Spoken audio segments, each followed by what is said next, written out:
श्री सत्यनारायण कथा चतुर्थ अध्याय। सूची बोले, वैश्य ने मंगलाचार कर अपनी यात्रा आरंभ की और अपने नगर की ओर चल दिए। उनके थोड़ी दूर जाने पर एक दंडी वेशधारी श्री सत्यनारायण ने उनसे पूछा, हे साधु, तेरी नाव में क्या है? अभिवाणी वणिक हंसता हुआ बोला, हे दंडी, आप क्यों पूछते हो? क्या धन लेने की इच्छा है?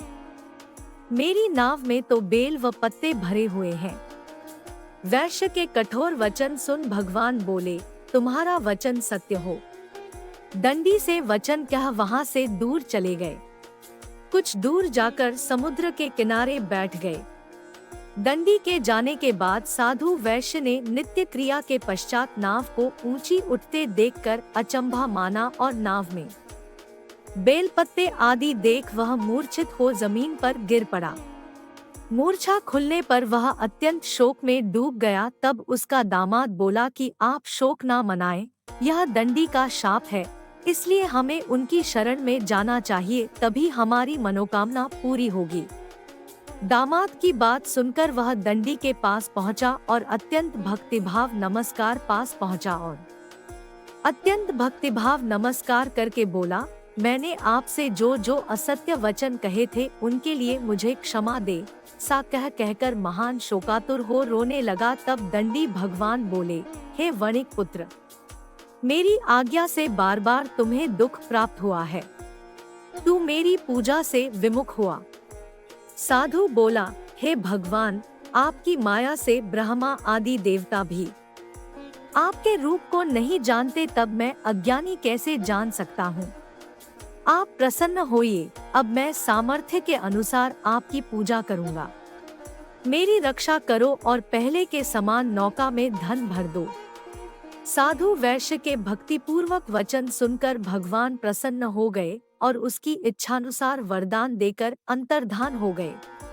ससुर जमाई जब नाव पर आए तो नाव धन से भरी हुई थी। फिर वही अपने अन्य साथियों के साथ सत्यनारायण भगवान का पूजन कर अपने नगर को चल दिए। जब नगर के नजदीक पहुँचे तो दूत को घर पर खबर करने के लिए भेज दिया। दूत साधु की पत्नी को प्रणाम कर कहता है कि मालिक अपने दामाद सहित नगर के निकट आ गए हैं।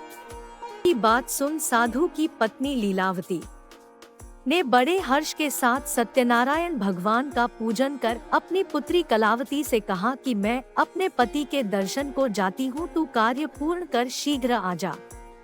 माता के से वचन सुन कलावती जल्दी में प्रसाद छोड़ अपने पति के पास चली गई। प्रसाद की अवज्ञा के कारण श्री सत्यनारायण भगवान रुष्ट हो गए और नाव सहित उसके पति को पानी में डुबो दिया। कलावती अपने पति को वहां ना पाकर रोती हुई जमीन पर गिर गई। नौका को डूबा हुआ देख व कन्या को रोता देख साधु दुखी होकर बोला कि हे प्रभु, मुझसे तथा मेरे परिवार से जो भूल हुई है उसे क्षमा करें। साधु के दीन वचन सुनकर श्री सत्यनारायण भगवान प्रसन्न हो गए और आकाशवाणी हुई, हे साधु, तेरी कन्या मेरे प्रसाद को छोड़कर आई है, इसलिए उसका पति अदृश्य हो गया है। यदि वह घर जाकर प्रसाद खाकर लौटती है तो इसे इसका पति अवश्य मिलेगा। सी आकाशवाणी सुन कलावती घर पहुंचकर प्रसाद खाती है और फिर आकर अपने पति के दर्शन करती है। उसके बाद साधु अपने बंधु बांधवों सहित श्री सत्यनारायण भगवान का विधि विधान से पूजन करता है। इस लोक का सुख भोग वह अंत में स्वर्ग जाता है। इति श्री सत्यनारायण व्रत कथा का चतुर्थ अध्याय संपूर्ण। श्री सत्यनारायण भगवान की जय।